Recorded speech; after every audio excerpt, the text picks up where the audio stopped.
Abraham, Noé, Noah, Job, Job, les prophètes qui sont morts, wanabii wote wenyewe walikufa. les frères et sœurs qui meurent chaque jour, Wandugu na wadada wenyewe wanakufa kila ils siku. sont là-bas ensemble, Niko pale pamoja. en train de se reposer. Wanapumzika. Ils n'ont pas de souffrance. Hawana mateso. Il n'y a pas de fatigue Hawana là-bas. kuchoka pale. Mais ils n'ont pas encore vu Jésus. Hawamwona Yesu. Un jour, Jésus Mmoja Yesu. viendra vers toi, frère Anakuja Branham, kwako ndugu Branham. et tu vas les rencontrer. Utakutana naye. Il va te demander si tu avais prêché le message que je t'avais donné, comme je te l'avais donné. Oui, j'avais prêché ce message-là. Voilà, c'est ce qui a fait que ce message est en train de faire entrer tous ces saints ici. Et maintenant, ce jour-là, la résurrection. Suivez bien. Est-ce que vous êtes distrait? Qui suivent bien? La résurrection. Tous les saints qui sont morts il y a 1000 ans, il y a 2000 ans, il y a 6000 ans, les saints qui sont en train de mourir aujourd'hui, tous ceux qui sont morts en Christ, tous ceux qui ont été des véritables croyants, tous ceux qui ont cru à la parole de Dieu, même si on a enterré un jour, ils seront ressuscités. Le frère Branham est en train de dire, on va prendre ce corps ici qui est une enveloppe, on va les mettre là-bas, dans les cimetières. Les gens vont commencer à regarder. Ici repose le révérend William Branham. Ici repose tel frère. Ici repose telle sœur. Qui connaît la mort au meurt comment? Qu'est-ce qui peut faire que quelqu'un meurt? C'est seulement la maladie. On peut mourir comment? Il y a plusieurs façons de mourir, non? Qui peut nous dire? On connaît déjà la maladie. Ça peut tuer quelqu'un. Quoi encore? Ali. Les poisons. Les poisons là, ça te donne la maladie, tu meurs. Quoi encore?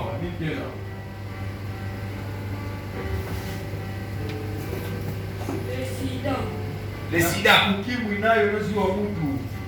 C'est toujours la maladie. Quoi encore? Esther. La vieillesse. On vieillit, on se fatigue. Elle vieillit. Quoi encore? Le cancer. C'est toujours la maladie. Johanna. L'accident. On fait un accident, tu n'entends pas, voilà, tu es en train de marcher. Et une moto, tu te comptes, tu meurs. Une voiture te compte, tu meurs. Dans l'avion c'est doué, tu meurs. Quoi encore? Ebola. C'est toujours la maladie. Il y a plusieurs façons de mourir. On peut tirer sur toi, tu meurs. Il y a même des gens. Il était dans la forêt en train de chasser. Il rencontre un animal sauvage, un lion. Les gens les dévorent. Et quand les mange, il entre dans le ventre du lion. On va faire le détail là-bas. Notre frère était mort. Notre sœur, mais il est où? Dans le ventre du lion. Ça arrive, non? Donc, cette personne, on va l'enterrer où? On va l'enterrer où? Qui connaît? Qui connaît? On t'a mangé par les lions. Est-ce qu'on verra même ton corps là? Hein? Non. On ne va pas voir ton corps. C'est-à-dire qu'il n'y aura pas un endroit où on fait maintenant. On vient dans le cimetière. On creuse. On te met là-bas. Les gens peuvent passer. On avait enterré frère Branham ici. On avait enterré maman ici. On avait enterré tel là-bas. Non. On t'a mangé par les lions, il t'a mangé. C'est-à-dire que ce corps-là, on n'a pas vu ça comme ça pour faire un deuil pendant que tu es là. Il y a des gens, il fait naufrage. Il tombe par exemple dans les lacs. Il tombe dans la mer. On cherche, on ne le voit pas. Son corps disparaît. On va faire le deuil. On va faire le deuil, on va pleurer. Mais oui, il est où? Non. Il était tombé dans l'eau. On n'a pas retrouvé son corps. Tout ça, c'est la mort. La mort peut venir de plusieurs manières. Iko na siku ya kunamna mingi sana. Quand ton temps arrive, Wakati tu avais dit par exemple que tu vivras pendant 50 ans. utaishi miaka À 50 ans là, makumi tano. Dieu ne se soucie pas de la façon dont tu vas mourir. Mungu angaikie namna nyota Tu peux mourir par accident. accident, Tu peux mourir par la maladie. magonjwa, Tu peux mourir par une balle. makuya masasi. Tu peux faire naufrage, tomber dans l'eau. Kama ndani ya maji. On peut te dévorer par un lion. Simba inaweza kukula tu. Tout ça c'est la mort. Ile yote ni kifo. Et tu vas disparaître. Tunapotea. On peut t'enterrer, Unaweza kuzika. tout comme on ne peut pas t'enterrer. Jinsi hawezi Ça dépend de la façon dont tu es mort. Mais inalingana l'essentiel est que tu es mort. ya maana tu. Maintenant, les jours de la résurrection, Tuko. un frère qu'on avait dévoré par le lion, il va résister. Il va résister. Le lion l'avait mangé. Il est rentré dans le ventre du lion. Il va résister. Hein? Et le micro ne s'est pas arrivé. Il va résister. Oui. C'est lui qu'on avait enterré là-bas. Il va résister. C'est lui qui était tombé dans les fleuves, dans les lacs. Il est mort. Il va résister. Cette résurrection-là va être universelle. Maintenant, nous allons lire quelques exemples que Frère Manuel est en train de lire. Dans question-réponse, Frère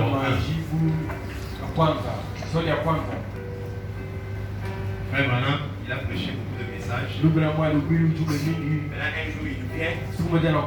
Il dit, allez, posez-moi des questions. Si les gens ont des questions, ils peuvent poser. Un frère, il écrit sur un papier. Il pose la question. Frère Branham, est-ce que les enfants de Dieu, le pouce de Dieu, ils doivent être réunis en un seul endroit lors de l'enlèvement? Le jour là où l'enlèvement va avoir lieu, les jours de la résurrection, est-ce que nous tous on doit être dans un même endroit? Qui dit oui? Pour ressusciter à la fin, on doit tous être dans un même endroit.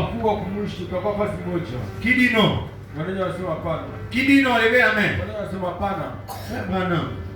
Pour l'enlèvement, pour la résurrection, est-ce que tous les croyants doivent se réunir dans un même endroit? Tous on vient ici à l'église. On va attendre la résurrection ici. On va attendre l'enlèvement ici à l'église. On va être là pour attendre ça. Frère commence à répondre à ce frère. Il dit non.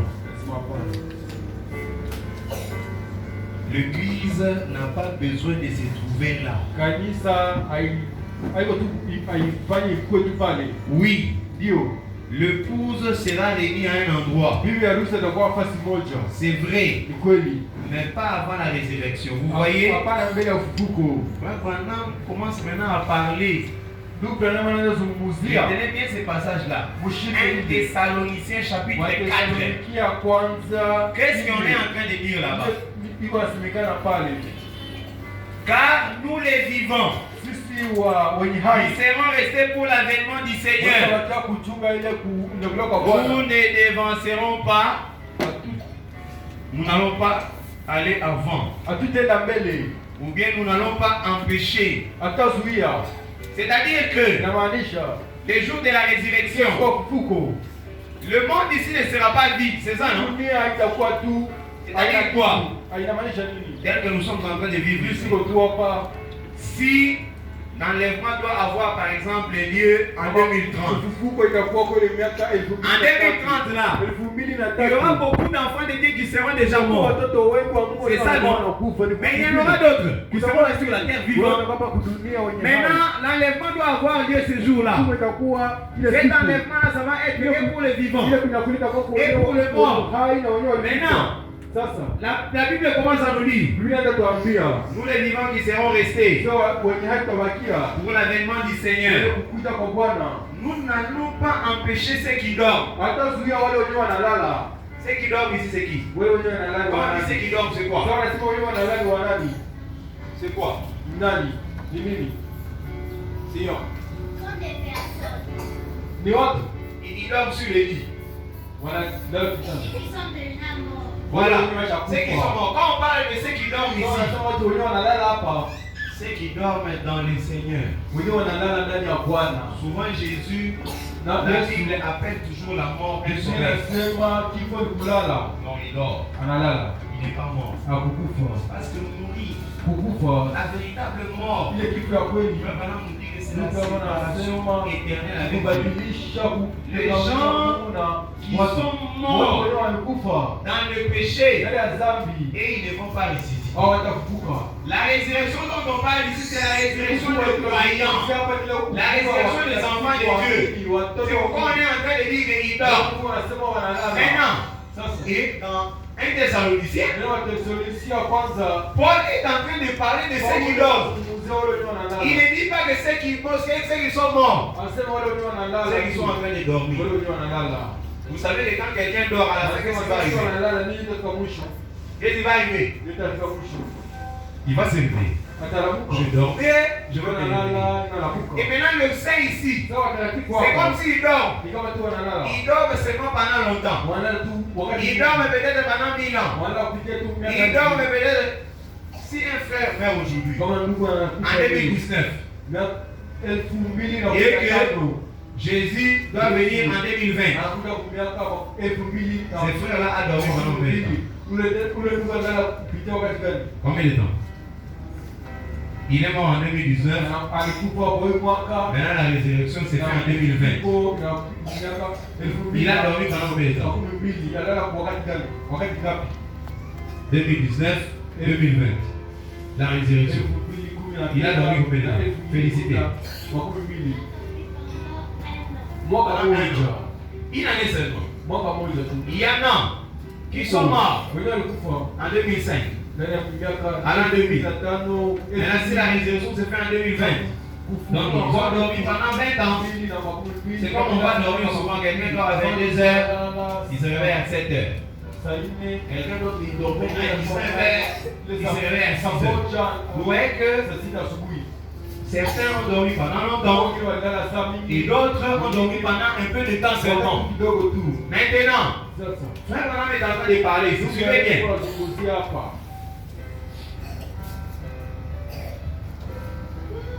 Nous n'allons pas empêcher ceux qui dorment dans le monde entier. Tous les croyants qui sont morts dans chaque pays du monde. Car la trompette de Dieu sonnera. Et les morts en Christ ressusciteront. Et nous serons ensemble enlevés avec eux à la rencontre du Seigneur. Frère Branham dit, vous voyez, elle sera réunie.